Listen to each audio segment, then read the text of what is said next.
India Pakistan हमेशा high alert पे रहता है। तो ड्रोन्स अब उसको कैसे हेल्प कर रहे हैं?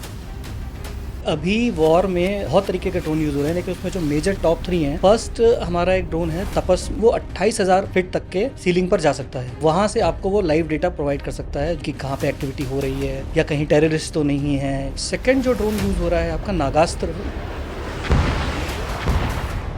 लेट्स से एक टेररिस्ट एक पर्टिकुलर जगह पर है, आप डायरेक्ट उस ड्रोन से उस जगह जा करके ब्लास्ट करके उस टारगेट को उड़ा सकते हो। एक ड्रोन हमारा है हेनोस, जो बेसिकली शायद इजराइल बेस्ड है। वो 24 आवर उसकी एंड्योरेंस है। ड्रोन को अगर नेगेटिव साइड पे इलीगल तरीके से यूज किया जाए तो ये बहुत डेंजरस हो सकता है। ड्रोन बैन हुआ है, लेकिन कंपोनेंट्स अभी भी ज्यादातर चाइना से ही आ रहे हैं। नोएडा से पाकिस्तान तक पहुंच गए हैं ड्रोन्स। कई बार बुर्ज खलीफा पे ड्रोन्स का पूरा स्वार्म होता है। वो बेसिकली पूरी प्रोग्रामिंग होती है। स्पोर्ट्स निकल के आया है जिसको बोलते हैं drone racing. This is Drone Racing. Companies tournaments करा रही हैं ड्रोन के, जहाँ पर ड्रोन एज अ सॉकर उसको यूज कर रहे हैं। पूरी इंडिया में 40 में से एक आप हो जो ड्रोन मास्टर इंस्ट्रक्टर्स हैं। हाँ, पायलट बनने के लिए 5 एग्जाम्स होते हैं। तो उसमें एक आपका air navigation, air regulation, meteorology, aircraft technical और एक आरटीआर का एग्जाम होता है। अभी जो फेमस ट्रेनिंग एयरक्राफ्ट हैं, सेस्ना 152, सेस्ना 172, टेकनैम, तो जिस भी पर्टिकुलर एयरक्राफ्ट पे आप ट्रेनिंग लेने वाले हैं उसका आपको एग्जाम क्लियर करना होता है। आने वाले टाइम में करीब 17,000 पायलट तो इंडिया को अगले 5 साल में चाहिए। तो डिमांड बहुत ज्यादा ह्यूज है। अगर इंडिया में अगर हमें फ्लाइंग क्लब्स की बात करूं तो जनरली जो रेट है वो 20,000 रुपए से लेकर 25,000 रुपए पर आवर है। 80 लाख से लेकर 1 करोड़ के आसपास का खर्चा आ जाता है पायलट बनने में। करियर ऑप्शन प्राइवेट एयरक्राफ्ट्स हैं, चार्टर कंपनीज हैं, फ्लाइंग क्लब्स में एज ए इंस्ट्रक्टर काम कर सकते हैं आप। फोर्सेज में navy pilot, army pilot, airline pilots, drone weather assess करने के लिए, लॉजिस्टिक में एग्री में ड्रोन यूज हो रहा है। तो आपके पास में कौन कौन से ऐसे हायरिंग के रोल हैं जिसको हम सपोर्ट कर सकते हैं? हमें ड्रोन इंस्ट्रक्टर्स की जरूरत पड़ने वाली है। हमारे यहाँ ही कोर्स करें, इंस्ट्रक्टर बने और हम ही ऑब्जॉर्व कर लेंगे। सेल्स के रोल्स हमारे पास ओपन है। कितना डेंजरस है ये? क्या कुछ दुर्घटना होती है?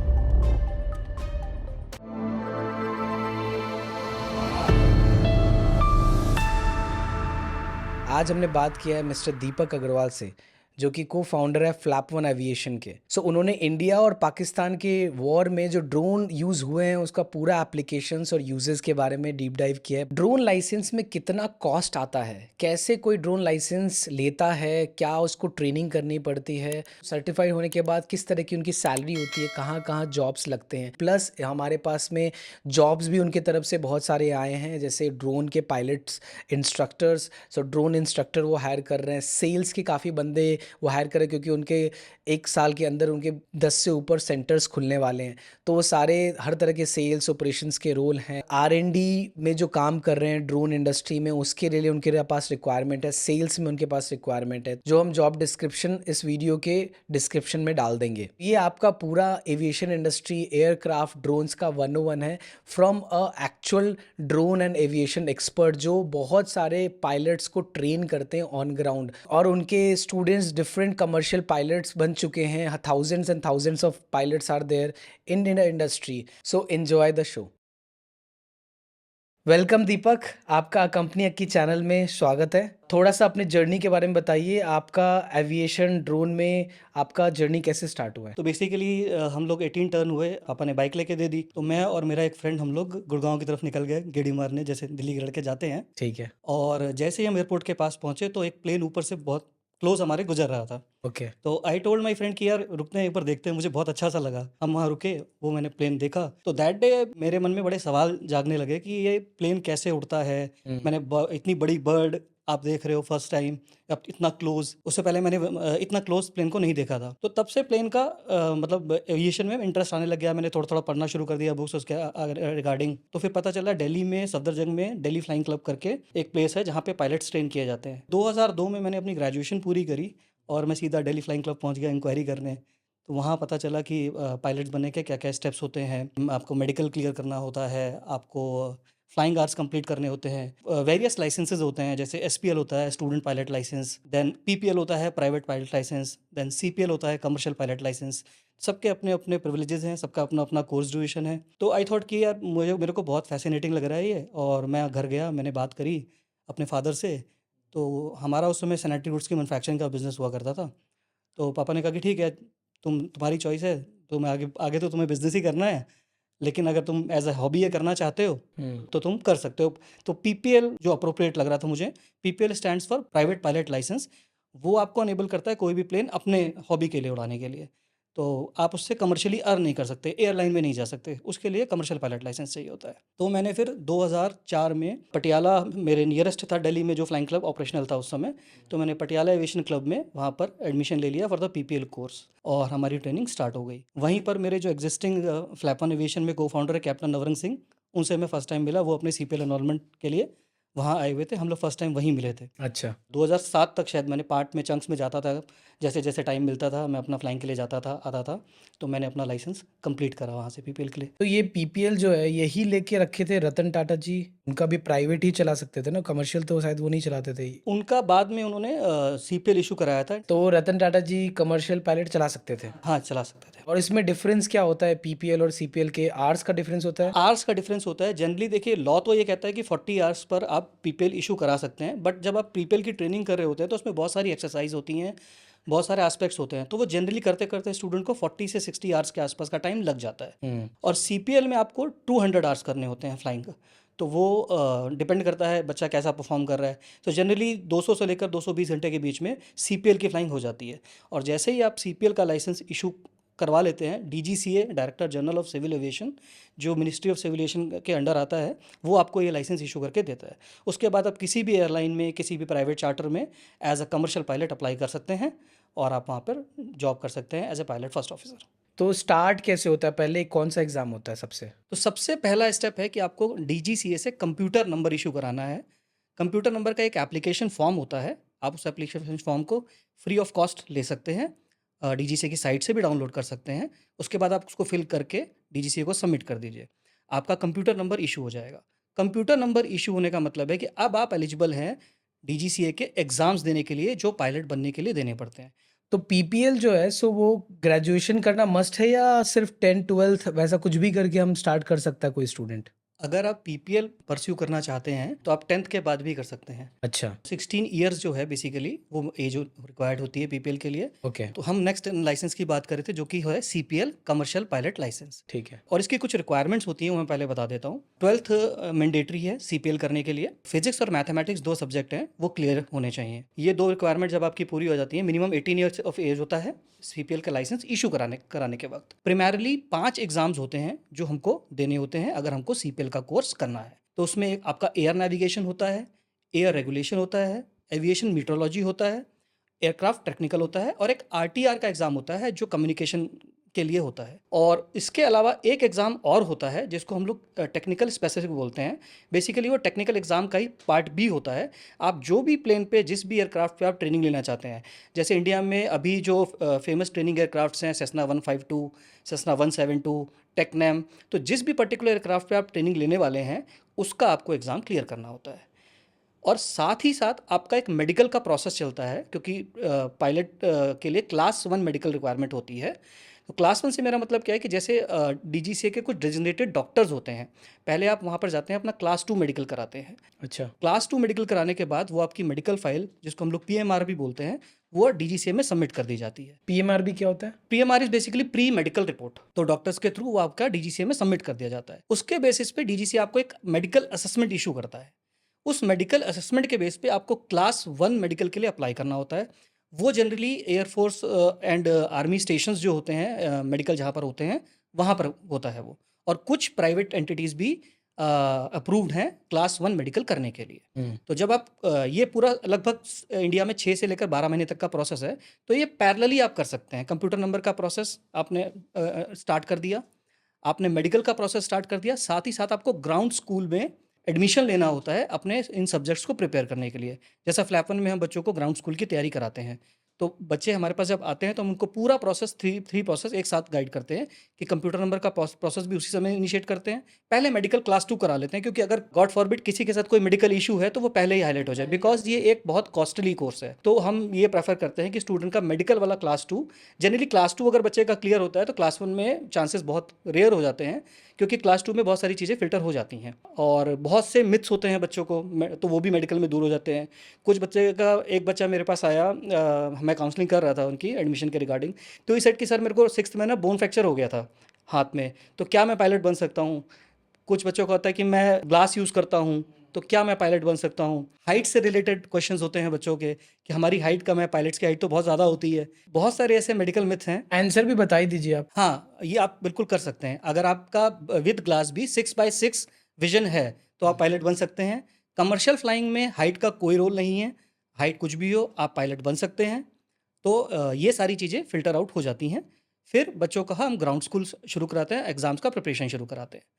जब बच्चा 5 एग्ज़ाम क्लियर कर लेता है, उसके बाद नेक्स्ट स्टेप आता है फ्लाइंग के लिए। तो फ्लाइंग के सबके अलग-अलग चॉइसेस होती हैं। कुछ बच्चे कन्वेंशनल वे जाना प्रेफ़र करते हैं। कन्वेंशनल वे से मेरा मतलब है कि वो चूज़ करना चाहते हैं कि उनको कहाँ फ्लाइंग करनी है। पहला फ़िल्टर तो ये है कि इंडिया के अंदर ही फ्लाइंग करनी है या अब्रॉड जाके फ्लाइंग करनी है। तो फ्लाइंग में ऐसा कोई रिस्ट्रिक्शन नहीं है कि आपको इंडिया में ही फ्लाइंग करनी है। अच्छा। तो जनरली इंडिया में अभी जो रेशो है वो 60-40 का रेशो है। 60% बच्चा बाहर जाता है इंडिया से फ्लाइंग लेसन्स कंप्लीट करने के लिए, और 40% इंडिया में करता है, बिकॉज इंडिया में अभी 38 फ्लाइंग क्लब्स हैं और इतनी ज़्यादा एविएशन की डिमांड है। आज मैं आपको एक हिस्टोरिकल स्टैट बताता हूँ। जब से हमारे इंडिया में एविएशन सीपीएल स्टार्ट हुआ है, जैसे जेआरडी टाटा सर ने स्टार्ट किया, तब से लेकर अप्रॉक्स 21,000 सीपीएल लाइसेंसेस डीजीसीए ने इशू करे हैं। और जो मेजर एयरलाइंस हैं अभी इंडिया में, जैसे एयर इंडिया होगा, इंडिगो हो गया, और बाकी सारी एयरलाइंस मिला करके 1700 प्लेन्स का ऑर्डर ऑलरेडी प्लेस किया जा चुका है इन एयरलाइंस में, जो आने वाले 5 साल के अंदर अंदर शायद इंडियन मार्केट में आ जाएंगे। और एक प्लेन पे करीब 9 से 10 पायलट्स की रिक्वायरमेंट होती है। तो मेरा कहने का पर्पज़ ये है कि हम आने वाले टाइम में करीब 17,000 पायलट तो इंडिया को अगले 5 साल में चाहिए, जो कि हमने 100 साल के एविएशन में बनाए हैं। तो डिमांड बहुत ज़्यादा ह्यूज है। तो इंडिया में भी जितने फ्लाइंग क्लब्स हैं जो फ्लाइंग कराते हैं, वो सब पैक्ड हो चुके हैं। एक-एक फ्लाइंग क्लब के पास 100-100, 150-150 बच्चे हैं फ्लाइंग कराने के लिए 3 एयरक्राफ्ट पे। तो जो अगर बच्चा अपना जल्दी करना चाहता है सीपीएल, तो वो बाहर जाता है फ्लाइंग के लिए। तो बाहर में हमारे पास जैसे यूएस का ऑप्शन होता है, हम बच्चों को, हमारे टाई अप्स हैं यूएस में फ्लाइंग क्लब्स में, न्यूजीलैंड है, ऑस्ट्रेलिया है, साउथ अफ्रीका है, इंडिया में फ्लाइंग क्लब्स हैं। तो हम उनको वहाँ पे रिकमेंड करते हैं उनकी रिक्वायरमेंट के बेसिस पे। इसके बाद एक होता है कैडेट प्रोग्राम। जैसे इंडिगो जैसी एयरलाइंस हैं, जो मेजर एयरलाइंस हैं, वो अपना कैडेट प्रोग्राम निकालती हैं। कैडेट प्रोग्राम का मतलब ये है कि बच्चों का 12th जैसे क्लियर हुआ, एक एग्ज़ाम कंडक्ट करते हैं जिसको हम कैडेट टेस्ट बोलते हैं। उसमें वो बच्चे सेलेक्ट कर लेते हैं और ट्रेनिंग सारा का सारा वो अपने अकॉर्डिंग फिर कराते हैं। तो बच्चे को कैडेट में जाना है या कन्वेंशनल सीपीएल करना है, वो बच्चा चूज़ करता है। उसके बेसिस पे वो फ्लाइंग कंप्लीट करता है। फ्लाइंग कंप्लीट करने के बाद बच्चा वापस आता है। अगर वो इंडिया से फ्लाइंग कर रहा है तो कन्वर्जन फ्लाइंग की ज़रूरत नहीं होती है। लेकिन अगर आप कहीं बाहर से आप फ्लाइंग करके आए हैं, फॉरेन सीपीएल आपके पास है, तो फॉरेन सीपीएल लेने के बाद आप जब इंडिया आते हैं तो आपको यहाँ पर कन्वर्जन फ्लाइंग 2 या 3 घंटे के आसपास की आपको करनी होती है। तो आपको इंडियन सीपीएल भी हो जाता है। अब आपके पास 2 सीपीएल है। या जैसे आप यूएस गए थे फ्लाइंग करने के लिए, तो आपके पास यूएस का सीपीएल भी है और इंडिया का सीपीएल भी है। ये आगे जाके बेनिफिट भी मिलता है इस चीज़ का। ये जो 5 एग्ज़ाम की बात की आपने फ्लाइंग स्टार्ट करने से पहले, हुँ। ये क्या काफ़ी टफ एग्ज़ाम होते हैं? कैसे होते हैं ये? सी टफ तो मैं नहीं कहूँगा, लेकिन फ़ोकस ज़रूरी हुई। क्या-क्या चीज़ों का होता है वो एग्ज़ाम्स? बेसिकली जैसे मैं एयर रेगुलेशन की बात करूँ, तो एयर रेगुलेशन में इंडियन एयर जो भी लॉज़ हैं, जैसे हम कार ड्राइव करते हैं, तो कुछ लॉज़ हैं जो हमें फॉलो करने होते हैं, रेड लाइट पे रुकना है, फॉर एग्जांपल बेसिक्स मैंने बताया। तो इसी तरीके से एयर में भी अपने बहुत सारे लॉज़ होते हैं। तो एयर रेगुलेशन जो सब्जेक्ट है वो एयर लॉज़ के अराउंड है। देन आता है नेविगेशन। नेविगेशन में आप बेसिकली नेविगेट कैसे करेंगे, अर्थ किस शेप का है, नॉट्स, जैसे हम लोग नीचे किलोमीटर में डिस्टेंस ट्रैवल करते हैं, एयर में वो नॉट्स में होता है। इस सारी चीज़ों के अराउंड नेविगेशन का सब्जेक्ट है। देन आपका मीटरोलॉजी होता है जो हमारे वेदर से रिलेटेड है। रेन में क्या इफेक्ट आएगा, क्या-क्या टर्म्स होती हैं, ह्यूमिडिटी क्या होती है, टेम्परेचर क्या होता है, प्रेशर, क्यूएनई, क्यूएनएच, बहुत सारी मतलब टेक्निकल टर्म्स हैं। तो उसके अराउंड, वेदर के अराउंड सारी की सारी स्टडी मीटरोलॉजी में होती है। देन फिर टेक्निकल आता है। Technical is basically principle of flight. अब एयरक्राफ्ट एक उड़ता है तो वो क्यों उड़ जाता है, उसके पीछे क्या फोर्सेज होती हैं जो वो उड़ाती हैं। जैसे हमारी मेजर फोर्सेज अपनी लिफ्ट, ड्रैग, वेट, थ्रस्ट, ये सारी चीज़ें होती हैं। देन जो स्ट्रक्चर एयरक्राफ्ट का, जैसे विंग हो गया, जैसे फ्यूजेलाज हो गया, जो बॉडी होती है बेसिकली, उसके अराउंड सारी स्टडी होती है। तो बेसिकली टेक्निकल पार्ट एयरक्राफ्ट का, एयरक्राफ्ट किन चीज़ों से बना हुआ है, टर्बुलेंस क्यों होती है, उसको कैसे हैंडल किया जाता है, ये सारी चीज़ें टेक्निकल सब्जेक्ट में आती हैं। टेक्निकल का सेकंड पार्ट में आपको एयरक्राफ्ट स्पेसिफिक इन्फॉर्मेशन मिलती है। जैसे सेस्ना 172 पे आप फ्लाई कर रहे हो, तो सेस्ना 172 से रिलेटेड आपको इन्फॉर्मेशन मिलेगी। कितने लीटर का फ्यूल टैंक है, प्रोपेलर किस साइज़ का है, कितने इंजन हैं, फ्यूल कैपेसिटी क्या है, ऑयल कैपेसिटी क्या है, तो वो सारा एयरक्राफ्ट स्पेसिफिक हो गया। और उसके बाद आरटी आता है। आरटी बेसिकली आपको अनेबल करता है एटीसी जो एयर ट्रैफिक कंट्रोलर हैं, आप एयरक्राफ्ट और ट्रैफिक कंट्रोलर के बीच में कम्युनिकेशन होता है। तो आरटी एक आप कह सकते हो एक लैंग्वेज है, एविएशन लैंग्वेज, जिस लैंग्वेज में टावर और एयरक्राफ्ट आपस में बात करते हैं या एयरक्राफ्ट और एयरक्राफ्ट आपस में बात करते हैं। तो उसका एक अलग से एग्ज़ाम होता है। तो ये 5 सब्जेक्ट एविएशन में हम लोग कराते हैं। ये एग्ज़ाम्स जो है सो कौन कराता है? कोई बोर्ड है इसके लिए अलग से? ये exam DGCA, director general of civil aviation, ये कंडक्ट करते हैं। इनका एक अलग से विंग है जिसको हम सीईओ बोलते हैं, सेंट्रल एग्जामिनेशन ऑर्गेनाइजेशन। ये डीजीसी का एक विंग है, वहाँ पर ये एग्ज़ाम कंडक्ट किए जाते हैं। एक पायलट के लिए एक जो बोला जाता है और जो हम लोग जैसे सिविलियन सुनते हैं और मैंने पढ़ा भी है कि चेकलिस्ट बहुत इंपॉर्टेंट रहता है। राइट। ये चेकलिस्ट कहाँ पे सिखाया जाता है? एग्ज़ाम्स होते हैं उसके लिए अलग से? तो चेकलिस्ट इज जब आप फ्लाइट के लिए जा रहे हैं तो there is a pre flight checklist. ठीक है, जब आप एयरक्राफ्ट में, जैसे हम गाड़ी में भी बैठते हैं तो हम देखते हैं अभी ऑयल वगैरह ठीक है, टेम्परेचर सारा, तो इसी तरीके से हर एयरक्राफ्ट की अपनी एक चेकलिस्ट होती है। करेक्ट। तो उस चेकलिस्ट को आप टिक करेंगे कि आप आपने सारे चेक कर लिए हैं, और वो एक्सपीरियंस उसमें मैटर नहीं करता है। चाहे आप 20 साल से एयरबस 320 उड़ा रहे हैं और चाहे फ्रेशर पायलट है, पहली बार फ्लाइट पे जा रहा है, इट इज़ मैंडेटरी कि आप प्री फ्लाइट चेकलिस्ट करें। करेक्ट। हाँ, सारे चेक्स अपना देख लें कि सब सारी चीज़ें इन प्लेस हैं या नहीं है।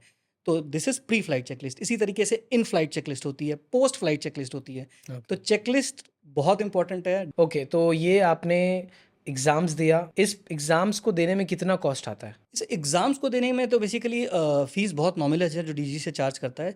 एग्ज़ाम्स भी 2 तरह के एग्ज़ाम्स होते हैं। एक कन्वेंशनल एग्ज़ाम्स होते हैं जो कि पीरियोडिक हर क्वार्टर में 1 बार होता है, साल में 4 बार होते हैं। ठीक है। और 4 बार होता है ऑन डिमांड एग्ज़ाम, कि अगर आपको लगता है कि आपको जल्दी करना है तो आप ऑन डिमांड भी कर सकते हैं। तो एग्ज़ाम की फ़ीस ₹2500 डीजी से चार्ज करता है नॉर्मल एग्ज़ाम्स की, और जो ऑन डिमांड एग्ज़ाम्स हैं उनकी ₹5000 पर सब्जेक्ट फ़ीस होती है। और जैसे ग्राउंड स्कूल, हम फ्लैप वन एविएशन भी ग्राउंड स्कूल है, तो ग्राउंड स्कूल में बेसिकली टोटली सब कुछ डिपेंड करता है कि आप किस क्वालिटी के इंस्ट्रक्टर्स प्रोवाइड कर रहे हैं, आप किस क्वालिटी का इंफ्रास्ट्रक्चर प्रोवाइड कर रहे हैं। तो ग्राउंड स्कूल का अगर मैं आपको बोलूँ तो स्टैंडर्डाइज कोई रेट नहीं है। दिल्ली में जो रामफल चौक है, जिसको एविएशन हब बोला जाता है इंडिया का, it is a Kota of aviation basically, okay. तो जहाँ पर हमारा ऑफिस भी है। तो अगर आप रामफल चौक पे विजिट करेंगे तो I think there are 40 institutes जो ग्राउंड स्कूल्स करा रहे हैं, और फ़ी का रेंज आपको शायद ₹1,00,000 से ₹4,00,000 तक साल का? पाँचों सब्जेक्ट का क्लियर करवाने का, 1 लाख से 5 लाख? डिपेंडिंग अपॉन कि उसमें एड ऑन्स भी होते हैं। जैसे आपका cadet preparation programme add on हो गया, airline entrance preparation add on हो गया, जीडीपीआई प्रिपरेशन एड ऑन हो गया, एंड हमारे पास इन हाउस एयरबस 320 का सिमुलेटर है। इट इज़ मतलब काइंड ऑफ सिमुलेटर इज कि बेसिकली एक्चुअल कॉकपिट हमने एयरबस 320 की अपने ऑफिस में इंस्टॉल करी हुई है। ठीक है। तो बच्चे जो फ्लाइंग के लिए जाते हैं, पहले टाइप रेटिंग के लिए जाते हैं, तो वो प्री टाइप रेटिंग और पोस्ट टाइप रेटिंग की प्रैक्टिस कर सकें। टाइप राइटिंग क्या होता है? टाइप रेटिंग बेसिकली जब आपका सीपीएल कंप्लीट हो जाता है तो आप डायरेक्टली एयरलाइन में इंटरव्यू देने के लिए एलिजिबल हो जाते हैं। बट कुछ केसेस में एयरलाइन कहती है कि आप टाइप रेटेड होकर आइए। टाइप रेटेड होने का मतलब है, फॉर एग्जांपल मैं यहाँ पर इंडिगो का एग्जांपल लेना चाहूँगा। जैसे इंडिगो एयरबस 320 एयरक्राफ्ट का फ्लीट है उनका, तो वो मतलब ऐसा नहीं कि वो सीपीएल होल्डर्स को नहीं करते हैं, लेकिन प्रेफरेंस होती है अगर आप टाइप रेटेड है। तो टाइप रेटिंग इज बेसिकली कि आप एयरबस 320 पे रेटिंग लेकर के आ गए हैं, आप उसको क्लियर करके आ गए हैं। सिमुलेटर्स में चला के आए हैं, सिमुलेटर्स उस में पे चला आपको के आए हैं, रेटिंग उसका मिली है कि एक्सपीरियंस। आपने कितना हाँ अच्छा जी, हाँ जी, बिल्कुल, आपने बिल्कुल ठीक बोला। तो अब ये सिमुलेटर कैसे एक्सपीरियंस देता है कि सेम जैसे एयरक्राफ्ट चला रहे हैं वैसे, क्या प्रेशर सब कुछ वैसा ही रहता है, कैसा होता है? 2 तरह के सिमुलेटर होते हैं, एक एफबीएस होता है, एक एफएफएस होता है। तो जो FBS basically fixed base simulator होता है, उसमें बस 3D मोशन नहीं होता है। ठीक है, बाकी एक्चुअल कॉकपिट है, आगे हम लोग प्रोजेक्टर्स की मदद से वो सारा प्रोजेक्ट करते हैं, तो वो एक्चुअल फ्लाइंग एक्सपीरियंस ही एक तरह से होता है। और जो एफएफएस होता है उसमें 3D मोशंस भी होती हैं। वो तो बिल्कुल ही 100% रियल एक तरह से आप कह सकते हो कि एनवायरनमेंट क्रिएट कर दिया है प्रैक्टिस करने के लिए। तो ये जो मिलिट्रीज को जो सिखाते हैं, मतलब बेसिकली आपको जो एयरक्राफ्ट चलाने के लिए जो सिखाते हैं वो तो एफएफएस पे ही सिखाते होंगे? जहाँ तक मैं समझता हूँ वो एक्चुअल एयरक्राफ्ट पे होता है, सिमुलेटर उसका पार्ट होता है। Simulator is the part of the course, but जो ट्रेनिंग होती है वो एक्चुअल एयरक्राफ्ट पर भी होती है। इसमें ये फायदा ये होता है कि आपके पास में एक को पायलट रहेगा जो ट्रेनर होगा जो आपको सिखा देगा, correct, because machines are so costly ना। Machines are so costly. और दूसरा होता है कि फॉर एग्जांपल जैसे अगर आप टाइप रेटिंग के लिए जा रहे हैं, फॉर एग्जांपल किसी बच्चे को किसी एक टॉपिक पे कोई कंफ्यूजन है, उसमें हम लोग बोलते हैं कि आपको एक एक्स्ट्रा सेशन मान लीजिए उनका लग जाता है, तो वो बहुत कॉस्टली होता है। एक सेशन अराउंड आप समझ लीजिए कि 80,000 से 1,00,000 का होता है एक सेशन? एक सेशन। इमेजिन कहीं आप टाइप रेटिंग कोर्स के लिए गए हैं, लेट्स से शारजा गए हैं, और आप फर्स्ट टाइम एयरबस 320 की कॉकपिट में एंटर कर रहे हैं जहां पर हजारों स्विचेस हैं, तो आपको समझ ही नहीं आएगा, उस एनवायरनमेंट को अडेप्ट करने में कुछ टाइम लग जाएगा। 1-2 क्लासेस तो निकल जाती हैं यही पता करने में कि स्विच है कहाँ पर, ठीक है, थ्रॉटल है कहाँ पर। तो वो एक्सपीरियंस देना कि कॉकपिट आपको ऐसी दिखेगी, ये पैनल का ये काम है, थ्रॉटल ये होती है, इसको ऐसे यूज़ करते हैं। तो वहाँ पर जब एक्चुअल ट्रेनिंग के लिए जब आप जाते हैं तो बहुत ईजी हो जाता है। और यहाँ पर जो प्राइस कंपैरिजन है वो कम होता है, लाइक 10,000 से लेकर 15,000 रुपये पर आवर के आसपास type rating pre type rating की क्लासेस में आपको सिमुलेटर का एनवायरनमेंट दे दिया जाता है। तो ये इसलिए बेनिफिट होता है बच्चों को। हमारा रिसेंटली हमने एक पॉडकास्ट पे हमारे गेस्ट आए थे जो कि फ्लाइंग डॉल्फिन के नाम से जाने जाते हैं, और वो he is the one of only person in the world जिन्होंने सबमरीन भी चलाया है और पायलट भी हैं, वो एयरक्राफ्ट चलाते हैं, इंडिगो के लिए चलाते हैं वो। तो उन्होंने बताया कि कॉस्ट बहुत ज़्यादा लगता है जब आप ये कंप्लीट करते हो, और जितने मैन आवर्स आपको करने होते हैं, आवर्स आपको कंप्लीट करने होते हैं, इस सब में जो आपका कॉस्ट जाता है even in lakhs 80 lakhs 1 CR से भी ऊपर चला जाता है। करेक्ट। तो इतना कॉस्टली क्यों है? तो बेसिकली फ्लाइंग जब आप एक्चुअल एयरक्राफ्ट पे करते हैं तो फ्यूल का ही मेजर कॉस्ट होता है। ओके। अगर इंडिया में अगर मैं फ्लाइंग क्लब्स की बात करूं तो जनरली जो रेट है वो 20,000 रुपये से लेकर 25,000 रुपये पर आवर है। तो इमेजिन अगर आपको 200 घंटे CPL में करने हैं तो 50 लाख तो सीधा सीधा यही हो गया। तो इंडिया में फ्लाइंग कॉस्ट CPL के लिए 45 लाख रुपए से लेकर 60 लाख रुपए के आसपास रेंज करती है। और वहीं US में 60 से 70 के आसपास। थोड़े साउथ अफ्रीका में थोड़ा सा ये कम आ जाता है, 45 लाख से 50 लाख के आसपास आ जाता है, वहाँ फ्लाइंग कॉस्ट थोड़ी कम है। तो मेजर आपका 50 लाख रुपए से 60 लाख रुपए के आसपास का खर्चा तो यही हो गया CPL करने में। उसके बाद जब आप करके आते हैं बाहर से तो कन्वर्जन फ्लाइंग होती है, कन्वर्जन फ्लाइंग के चेक्स होते हैं, 3 लाख रुपए से लेकर 5 लाख रुपए तक आपके वहाँ पे खर्चा होता है। फिर अगर आप टाइप रेटिंग भी ऑप्ट कर रहे हैं तो टाइप रेटिंग का अपना एक कॉस्ट है, 15 लाख से लेकर के 20 लाख रुपए तक। एयरबस की टाइप रेटिंग, बोइंग की टाइप रेटिंग, ATR की टाइप रेटिंग, जो भी एयरक्राफ्ट आप फ्लाई करना चाहते हैं या जिस पर भी आपको इंटेंट लेटर ऑफ इंटेंट मिला हुआ है, तो वो तो आप अगर सम करेंगे तो 80 लाख प्लस अकोमोडेशन का खर्चा होता है बच्चों का, अगर आप अपने घर से बाहर रह रहे हैं, ग्राउंड स्कूल का अपना एक्सपेंस है, तो सारा मिला मुलू के आप कहेंगे कि 80 लाख से लेकर 1 करोड़ के आसपास का खर्चा आ जाता है पायलट बनने में। इतना कॉस्ट जो आता है, तो क्या इसमें लोन वोन मिलता है? हाँ, लोन के ऑप्शंस अवेलेबल होते हैं।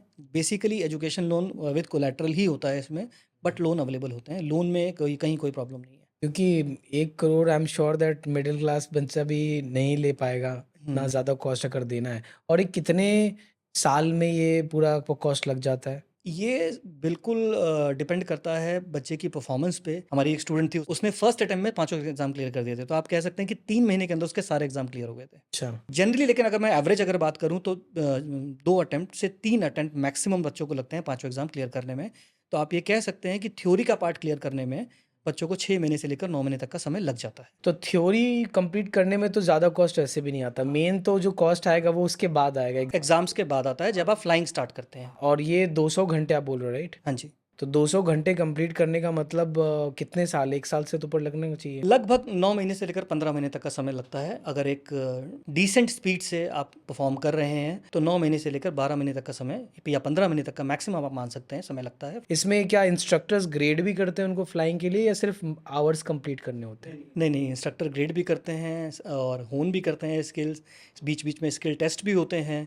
तो पूरा प्रोसेस है ये। आप ये कह सकते हैं हर एक्सरसाइज पे चेक होता है, तो सारे चेक्स पास करने के बाद ही फाइनली आप एज अ पायलट बन के निकलते हैं। तो आप PPL पे क्यों रुक गए, आप CPL क्यों नहीं गए? मेरे फादर ने कहा था आपको आना तो बिजनेस में ही है, हाँ। तो भाई आप CPL में क्यों जाना चाहते हो? बिकॉज हमारा उस समय मैन्युफैक्चरिंग यूनिट था सैनिटरी गुड्स का, तो मैंने PPL ही ऑप्ट किया था।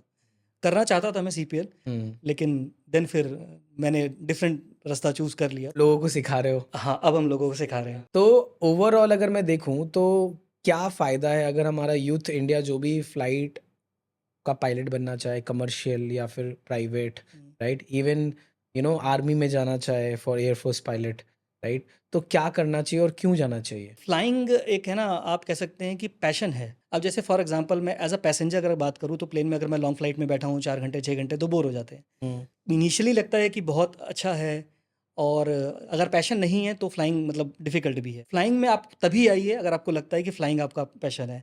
अलग अलग सिटी, अलग अलग दिन घूमना, अलग अलग देश देखना, ठीक है, उस चीज़ को एक्सपीरियंस करना 30,000 फीट से कि दुनिया कैसी दिख रही है, तो वो एक अलग ही एक्सपीरियंस है। मतलब वो मैं आपको वर्ड्स में बयान नहीं कर पाऊंगा। तो अगर आपको फ्लाइंग को लेकर के पैशन है, अगर वो चीज़ आपको एक्साइट करती है तो ज़रूर फ्लाइंग में जाना चाहिए। और करियर ऑप्शन की बात करें तो ऐसा नहीं कि सिर्फ एयरलाइन ही हमारे पास ऑप्शंस हैं। प्राइवेट एयरक्राफ्ट्स हैं, अपने चार्टर कंपनीज़ हैं, फ्लाइंग क्लब्स में एज ए इंस्ट्रक्टर काम कर सकते हैं, CFI चीफ फ्लाइंग इंस्ट्रक्टर तक का लेवल आप जा सकते हैं।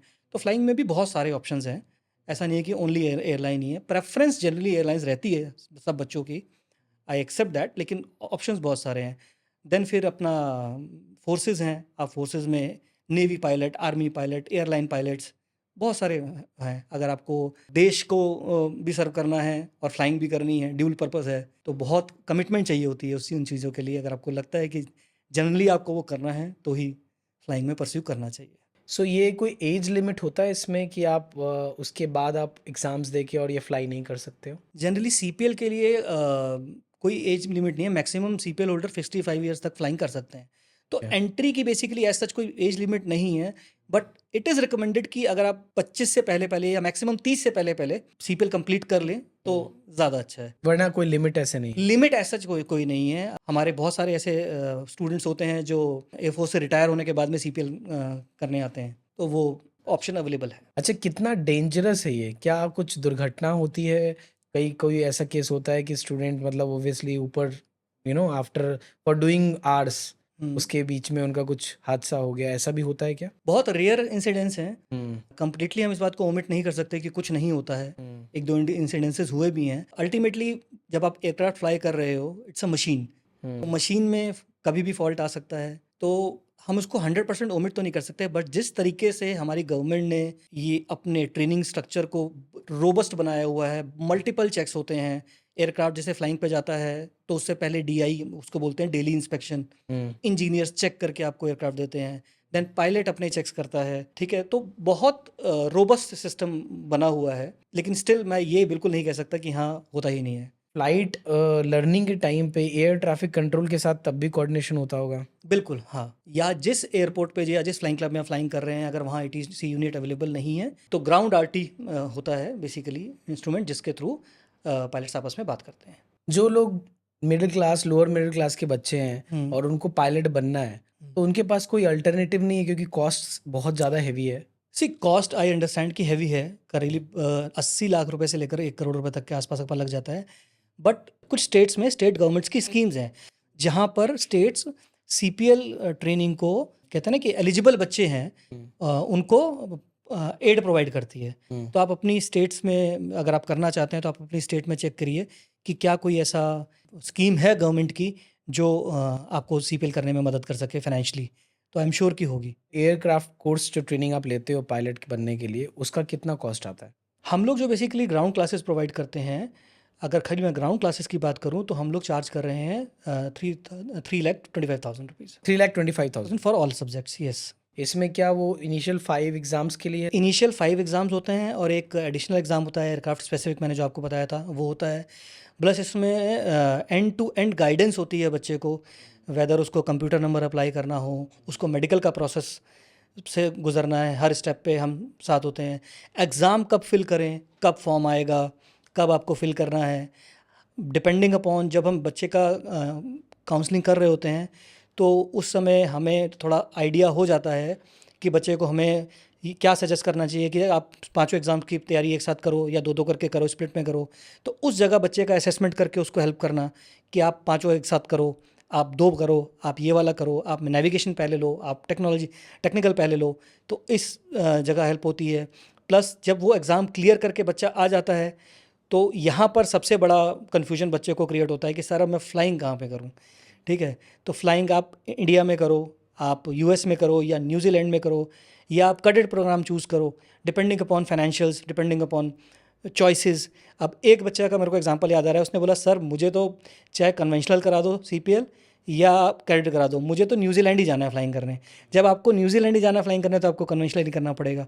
तो ये बहुत सारे इनपुट बेस्ड सजेशंस होते हैं जो बच्चों को फिर हेल्प करते हैं। हम एंड टू एंड काउंसलिंग, अब फ्लाइंग करके आ गया, लेट्स से US गया फ्लाइंग करने, फ्लाइंग करके वापस आ गया बच्चा, सर अब कन्वर्जन की फ़्लाइंग करनी है, DGCA में CPL के डॉक्यूमेंट सबमिट करने हैं, तो वो पूरा एक प्रोसेस है, वहाँ पर हम हेल्प करते हैं बच्चों को अपने। फिर टाइप रेटिंग के लिए जाना है, किस एयरक्राफ्ट पे जाएं, कौन से एयरक्राफ्ट की ज़्यादा वैकेंसी आने वाली हैं मार्केट में, किसकी डिमांड ज़्यादा है, आप एयरबस पे जाओ, आप ATR पे जाओ, आप बोइंग पे जाओ, तो वो सारी चीज़ें हैं। तो मतलब एक बार बच्चा जब हमसे एनरोल हो जाता है तो हमारा जो गाइडेंस वाला जो पार्ट है वो हमेशा लाइफ लॉन्ग रहता है। इनफैक्ट जब आप एयरलाइन में एज अ पायलट लग जाते हैं और एयरलाइन के साथ फ्लाई कर रहे होते हैं तो नेक्स्ट एक स्टेज आती है जिसको हम ATPL बोलते हैं, एयरलाइन ट्रांसपोर्ट पायलट लाइसेंस। उसके लिए 1500 आवर्स की रिक्वायरमेंट होती है एज अ पायलट। तो जब ATPL होल्डर्स आते हैं तो लेट्स से एक बच्चा है एयरलाइन में फ्लाई कर रहा है, 1000 घंटे हो गए हैं, तो वो आएगा हमारे पास पूछने कि सर अब हम ATPL की तैयारी कब से शुरू करें, मेरे आवर्स होने वाले हैं कंप्लीट। तो उस लेवल तक भी हमारी गाइडेंस होती है। इसके अलावा आप ड्रोन पे भी आप काम करते हैं। हाँ। किस तरह के ड्रोन्स वॉर में यूज होते हैं अभी के टाइम पे? तो बेसिकली अभी वॉर में मतलब बहुत तरीके के ड्रोन यूज़ हो रहे हैं, लेकिन उसमें जो मेजर टॉप 3 हैं मैं आपको उनके बारे में बताता हूँ। ठीक है। तो फर्स्ट हमारा एक ड्रोन है तपस, बेसिकली जो यूज़ हो रहा है उसका बेनिफिट ये है कि वो 28,000 फीट तक के सीलिंग पर जा सकता है। वहाँ से आपको वो लाइव डेटा प्रोवाइड कर सकता है जो कि हमारे फोर्सेस यूज़ कर सकते हैं।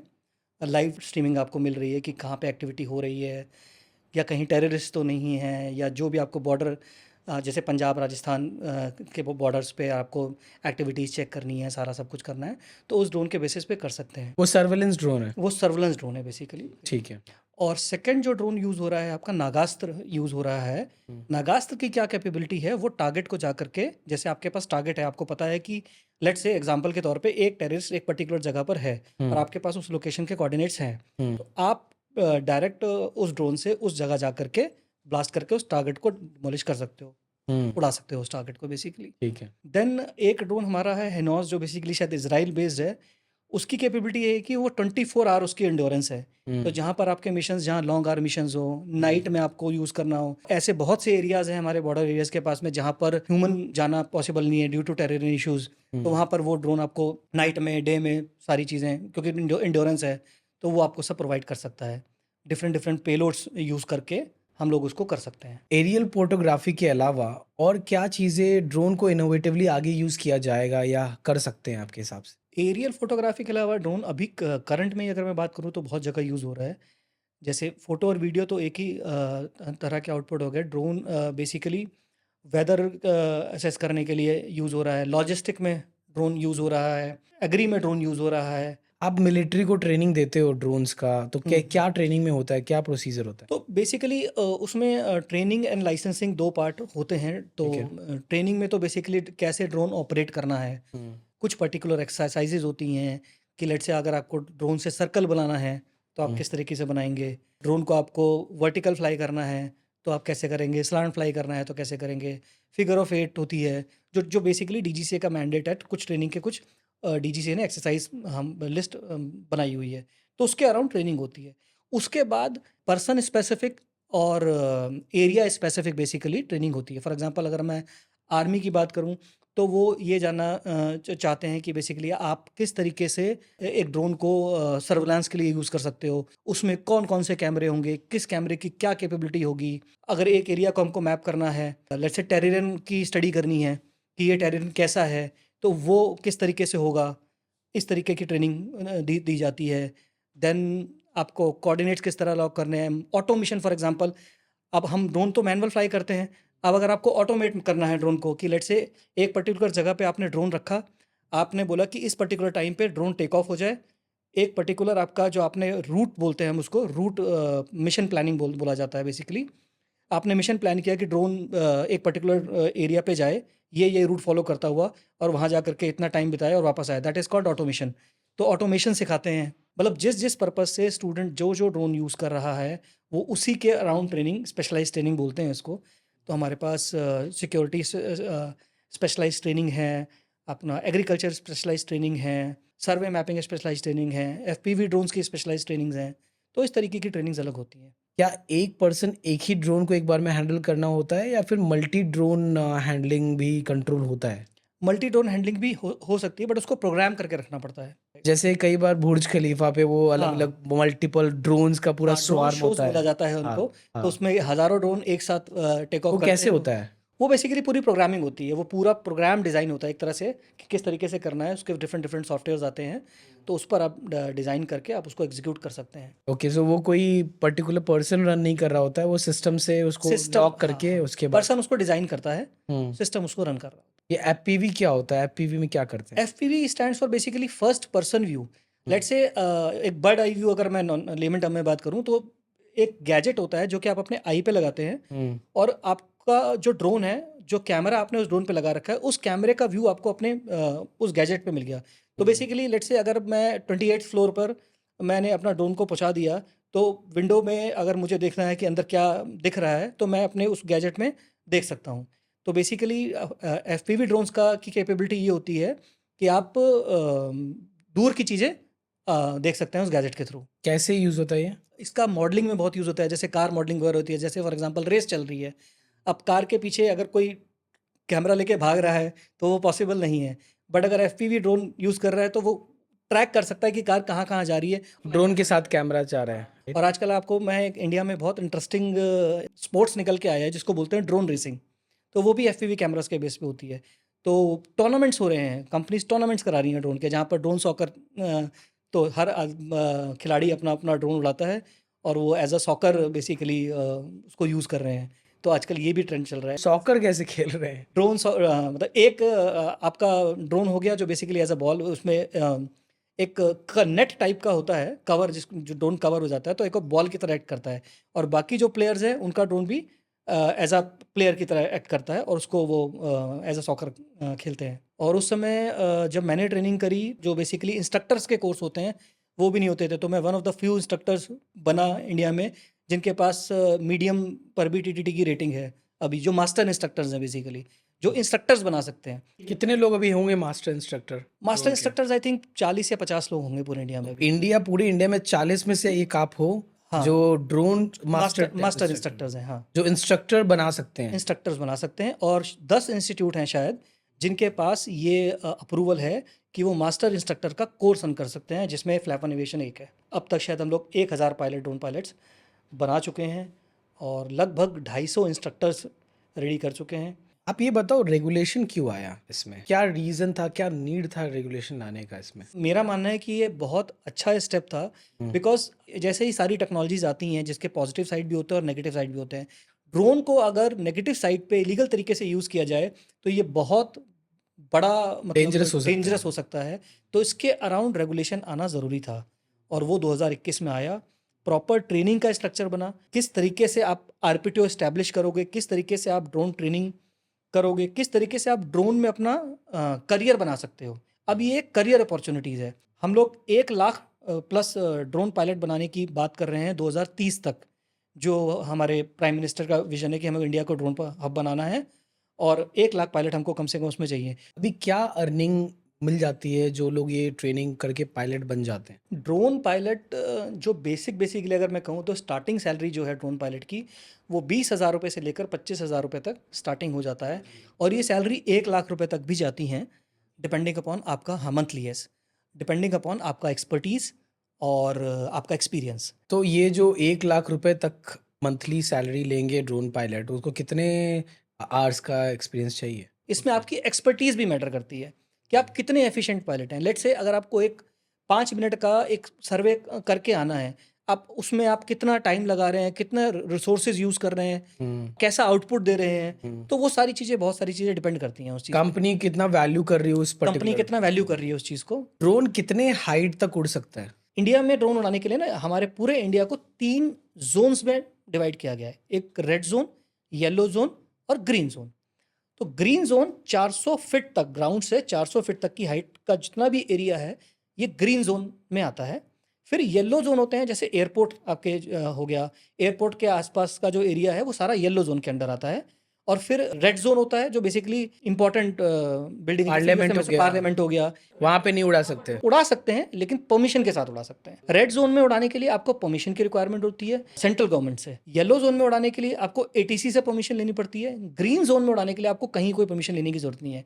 और 400 फीट के ऊपर अगर आप फ्लाई कर रहे हो तो वो ऑटोमेटिकली येलो जोन बन जाता है, तो वहां पर भी आपको परमिशन की जरूरत है। तो आप ग्रीन जोन में बिना परमिशन के फ्लाई कर सकते हैं। तो लैटिट्यूड में तो और लॉन्गिट्यूड दोनों में आपका मतलब परमिशन अलग अलग होता है, जोन होता है? डिजिटल स्काई एक वेबसाइट है जिसके माध्यम से डीजीसीए ड्रोन ऑपरेशंस को बेसिकली मेंटेन करता है। तो डिजिटल स्काई पर एक इंडिया का मैप है जिसको हम लोग डिजिटल स्काई मैप बोलते हैं। आप जब भी जिस भी एरिया में फ्लाइंग कर रहे हैं, एज अ पायलट ये आपका चेकलिस्ट है का पार्ट है कि आपको वहाँ पर वो एरिया चेक करना है। अगर वो एरिया ग्रीन आ रहा है और आपको 400 फीट के अंडर फ्लाइंग करना है तो, और ग्रीन एरिया है, तो आप गुड टू गो है, फ्लाइंग कर सकते हैं, आपको कोई परमिशन की ज़रूरत नहीं है।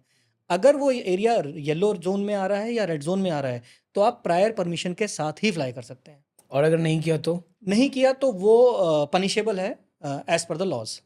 उसमें आपका ड्रोन भी कैप्चर किया जा सकता है, 1 लाख रुपए तक की पेनल्टी भी लगाई जा सकती है, प्रिजनमेंट भी हो सकती है। रूल्स इतने स्ट्रिक्ट नहीं है, आपको अपना केस रखने का मौका दिया जाता है, but if you found guilty कि आपने जानबूझकर किया है तो वो हाँ अगेंस्ट वो पनिशेबल है। ट्रेनिंग कैसा होता है आपका जब ड्रोन कोई बनना है? कितने मंथ्स का होता है? क्या प्रोसेस होते हैं? और उसके बाद क्या आप कुछ प्लेसमेंट का कुछ दिखाते हो, कुछ हेल्प करते हो, या फिर जस्ट वो ट्रेन करके then they can go to industry? Training जो बेसिक आरपीसी बोलते हैं इसको, रिमोट पायलट सर्टिफिकेट, तो ये 5 दिन का सिर्फ कोर्स होता है ड्रोन पायलट का, ओनली 5 दिन का। और इसकी एलिजिबिलिटी होती है कि आपके पास आधार होना चाहिए, passport, driving licence, voter ID card और राशन कार्ड, इन चारों में से कोई एक डॉक्यूमेंट, प्लस आधार, और प्लस आप 18 साल की एज होनी चाहिए। ये 3 रिक्वायरमेंट अगर आप पूरी करते हैं तो 5 दिन की ट्रेनिंग अटेंड करके आप ड्रोन पायलट बन सकते हैं। तो उस 5 दिन को भी हमने 2 पार्ट में डिवाइड किया हुआ है, जिसमें हम डे 1 पे और डे 2 पे थ्योरी क्लासेस कंडक्ट करते हैं, और उसके बाद में तीसरे, चौथे और 5वें दिन फ्लाइंग ट्रेनिंग होती है, जो कि हमारे फ्लाइंग बेस पर होती है। तो उसमें भी 2 पार्ट में ट्रेनिंग होती है। एक सिमुलेटर पे होती है पहले, बेसिक फील देने के लिए बच्चे को कि हाँ आप ड्रोन कैसे एक्चुअल फील्ड पे जाओगे तब कैसे उड़ाओगे, एक्सरसाइज वगैरह होती हैं सारी, और फिर जा करके फाइनल उसका ड्रोन फ्लाइंग का प्रोसेस शुरू होता है। 5 दिन के बाद जब कोर्स कंप्लीट हो जाता है, स्किल टेस्ट बच्चा पास कर लेता है, तब हम उसको ड्रोन पायलट लाइसेंस, जिसको आरपीसी बोलते हैं, वो अवार्ड कर देते हैं। उसके बेसिस पे बच्चा फिर अपना जॉब स्टार्ट कर सकता है, क्योंकि वो लाइसेंस लीगली और कमर्शियली पैन इंडिया वैलिड है। 5 दिन में वो पूरा सीख जाएगा ड्रोन चलाना? जैसा कि मैंने कहा, देखिए बेसिक जो ऑपरेटिंग है वो ड्रोन की 5 दिन में क्लियर हो जाती है, और ये डीजीसीए डिजाइंड ही कोर्स है। लेकिन अगेन एक चीज़ पर नीश पाना और एक्सपीरियंस गेन करना, वो एक अपने आप में एक जर्नी है। और उसके बाद कितने सैलरी पे वो जा सकते हैं? वो अप्लाई कहाँ कर सकते हैं अगर उन्होंने आपसे सर्टिफाई ले लिया है या कहीं किसी भी सेंटर से लिया है, तो आगे वो कहाँ अप्लाई करना चाहते हैं और कोई कैसा अपॉर्चुनिटी सिस्टम है इस पे? ड्रोन पायलट लाइसेंस जब आप ले लेते हैं तो आपके पास मल्टीपल ऑप्शंस ओपन होते हैं। एक तो आपका सेल्फ एम्प्लॉयमेंट का ऑप्शन ओपन होता है कि आप ड्रोन प्रोक्योर करके आप ही सर्विसेज देना शुरू कर दीजिए। लेट्स से आपने एग्रीकल्चर सर्विसेज देना शुरू कर दी, सर्वे मैपिंग सर्विसेज देना शुरू कर दी, या वेडिंग सर्विसेज देना शुरू कर दी। तो एक तो ये रूट रहता है। सेकंड रूट रहता है कि आप कंपनीज में अप्लाई कर सकते हैं जो ड्रोन यूटिलाइज करती हैं अपने काम के लिए। तो सर्वे मैपिंग की कंपनीज हो गई, आपका लॉजिस्टिक की कंपनीज हो गई, मेडिकल डिलीवरीज की कंपनीज हो गई, एग्रीकल्चर स्प्रे जो कंपनीज करती हैं वो हो गई। जहाँ पर भी फोटो और वीडियो यूज़ हो रही है ड्रोन के थ्रू, वहाँ उन कंपनीज में आप अप्लाई कर सकते हैं। प्लस आप आरपीटीओ ज्वाइन कर सकते हैं एज ए इंस्ट्रक्टर। अगर आप सेकंड कोर्स ऑप्ट करते हैं तो वो भी अपने आप में एक बहुत अच्छी फील्ड है कि आप इंस्ट्रक्टर बन जाएं। एग्जांपल देता हूँ हमारे एक स्टूडेंट का। तो मैं उस बच्चे की काउंसलिंग कर रहा था, तो वो बच्चा बेसिकली शॉप थी उसकी, गारमेंट्स की शॉप थी, और किसी वजह से उसको वो डिसकंटिन्यू करनी पड़ गई। तो उसकी शायद मतलब कुछ ऐसी थी कि मुझे ना सर 30,000 की सैलरी चाहिए, मैं कितनी जल्दी पहुँच सकता हूँ, आप मुझे ये बताओ। तो मैंने कहा देखो इसके लिए आपको है ना 9 दिन की तो क्लास करनी पड़ेगी। पहले आप ड्रोन पायलट लाइसेंस लोगे 5 दिन के अंदर, फिर 4 दिन का होता है इंस्ट्रक्टर का कोर्स, आप वो करोगे, फिर डीजी से आपका वाइवा कंडक्ट करेगा। वाइवा कंडक्ट करने के बाद अगर आपका वाइवा क्लियर हो जाता है, और वाइवा के लिए भी 3 अटेम्प्ट मिलते हैं, अगर आपका वाइवा क्लियर हो जाता है तो मैं एज इंस्ट्रक्टर आपको फ्लैपन में ही जॉब दे दूंगा। तो finally he is working with us right now. Instructors की सैलरी इंडिया में जो है वो 40,000 से लेकर 1 लाख रुपए के आसपास अभी है करंट। ड्रोन का कॉस्ट कितना होता है? ड्रोन का जनरल अगर मैं ट्रेनिंग ड्रोन्स की बात करूं तो 3 लाख रुपए से लेकर के 6 लाख रुपए तक के ट्रेनिंग ड्रोन्स आते हैं। और अगर आप टॉय ड्रोन्स की बात करें तो वो तो 1000 से भी स्टार्ट हो जाता है। और कुछ जो ये वेडिंग वगैरह में ड्रोन यूज़ होते हैं, ये 1 लाख रुपए तक, 1 से 1.5 लाख रुपए तक की रेंज के आते हैं। तो ड्रोन का बेसिकली प्राइस जो है वो ड्रोन की यूसेज पे डिपेंड करता है।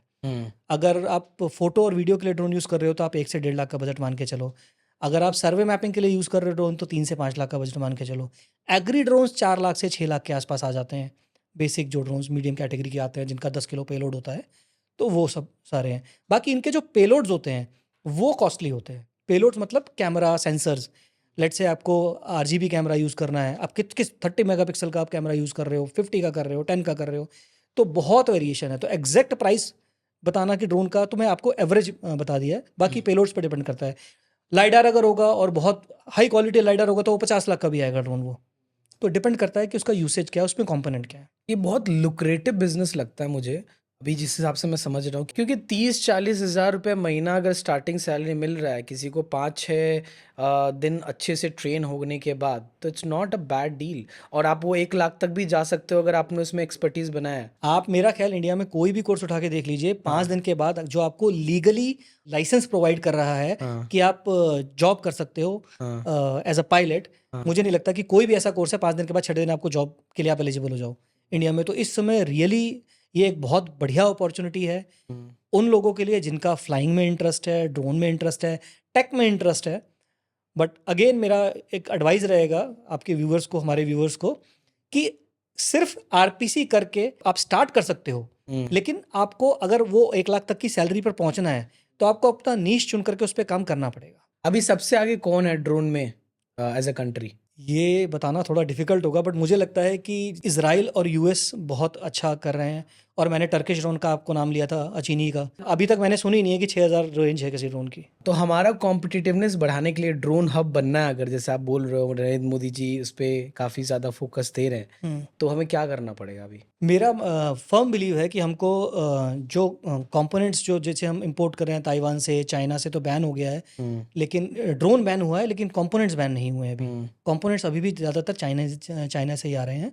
तो हमें आत्मनिर्भर बनना चाहिए उसमें। हम यहीं पर सब कुछ बनाएं, इंडिया में टैलेंट है, इंडिया में कैपेबिलिटी है, सब कुछ है, हम लोग सब कुछ यहीं पे कर सकते हैं। और पैरेलली सॉफ्टवेयर साइड पर हमें हमारे खुद के अपने सिमुलेटर्स हों, खुद के एफसीज बने और एआई का यूज़ हम लोग करें ड्रोन्स में, तो मुझे लगता है कि ये बहुत अच्छा होना चाहिए, जो कि नहीं है अभी। अभी हमारा फोकस मैन्युफैक्चरिंग पे ज़्यादा है। ड्रोन में सबसे बढ़िया अभी कौन सी कंपनी है इंडिया में जो बनाती है, मैन्युफैक्चर करती है? पारस डिफेंस हैं, आइडिया फोर्ज है, और बहुत सारी कंपनीज हैं। अब कल मैं एक आर्टिकल पढ़ रहा था, उसमें एक नोएडा बेस्ड कंपनी है, उसका ड्रोन हमने इसी इंडो पाक वॉर में यूज़ किया है। नोएडा से पाकिस्तान तक पहुंच गए हैं ड्रोन्स। मैं अभी स्टार्टअप महाकुंभ गया था, वहाँ पे मैंने अलग अलग तरह के ड्रोन्स देखे, ओके। और बड़े बड़े ड्रोन्स, मतलब साइज में भी ह्यूमंगस, राइट। और वो अलग अलग छोटे छोटे टियर 2 शहर के स्टार्टअप्स हैं जो ड्रोन पे बना रहे हैं। I was surprise to see that. मतलब मेरे को लगा यार, हम जयपुर से और सिटी को छोड़ो, बाकी आप यूपी के एक अलग अलग कॉर्नर से स्टार्टअप्स बन रहे हैं जो ड्रोन पे काम कर रहे हैं। It was surprising to me कि यार लोग वहाँ पे भी इस बारे में सोच रहे हैं, उस पर कुछ करना चाह रहे हैं। ड्रोन्स मेरा मानना है कि शायद 150 या 200 कंपनीज ड्रोन बना रही हैं, अलग अलग तरीके के, अलग अलग कैपेबिलिटीज़ के। आने वाले 3-4 सालों में ड्रोन टैक्सीज की भी बात करेंगे, जहाँ पर ड्रोन आपका 2-3-4 पैसेंजर्स कैरी करके जा सकता है। इमेजिन कि ड्रोन क्या रूप ले सकता है, शायद कार चलाने की ज़रूरत ही ना पड़े। डिलीवरी भी बैंगलोर में सुनने में आया, जोमेटो डिलीवरी। हाँ, ट्रायल्स तो गुड़गांव में भी हुए थे। एक्चुअली डिलीवरी में ना 2 तरह की डिलीवरी चल रही हैं, एक होती है हब टू हब डिलीवरी और एक होती है D2C कस्टमर डिलीवरी बेसिकली। तो हब टू हब डिलीवरी तो अभी भी हो रही है, कुछ कंपनीज हैं जो कर रही हैं हब टू हब डिलीवरीज।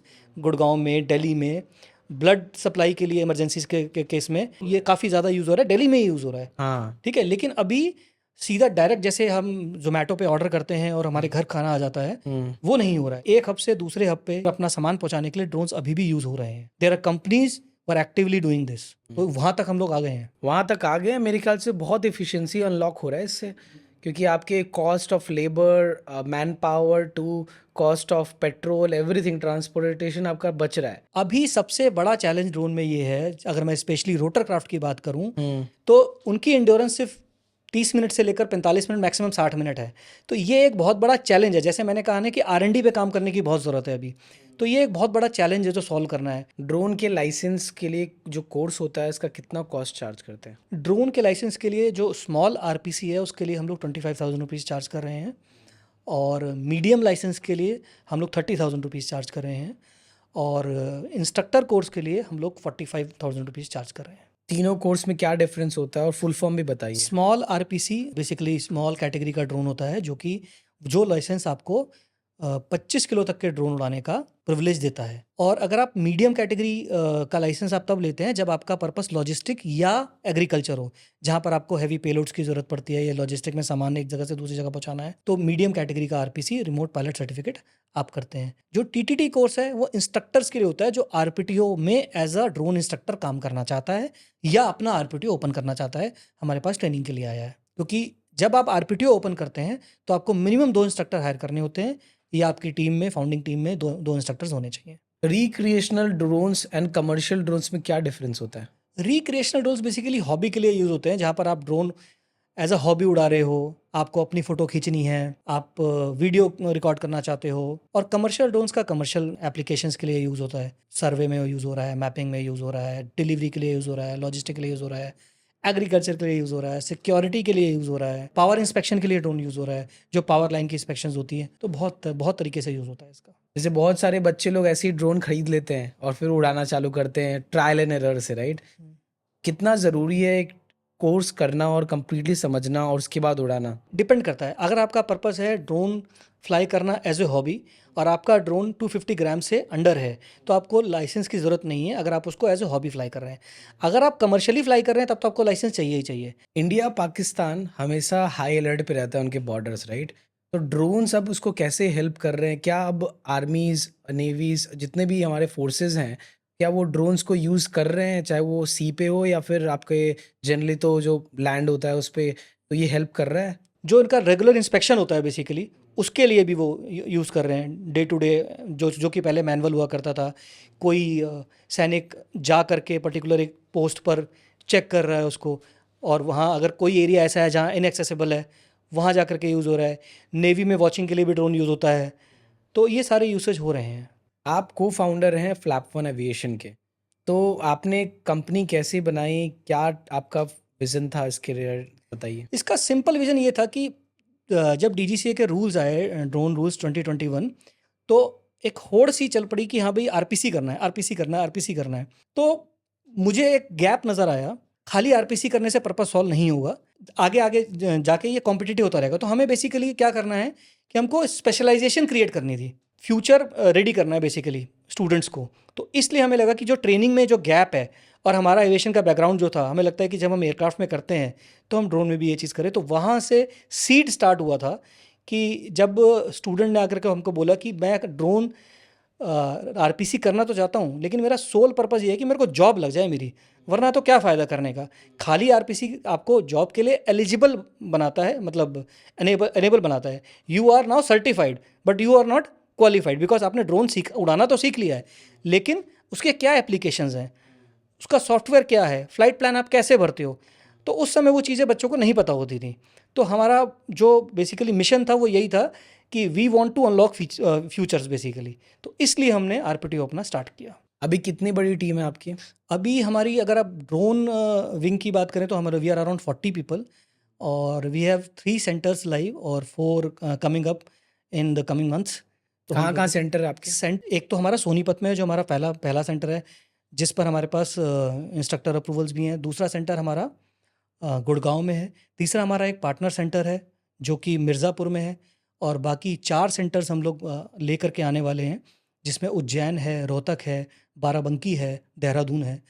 और वी आर प्लानिंग कि नेक्स्ट ईयर हम लोग 20 सेंटर्स तक जाना चाहते हैं। तो let's see how far we go. So हम लोग अपने ऑडियंस को, व्यूअर्स को जॉब्स के लिए काफ़ी ज़्यादा हेल्प करते हैं।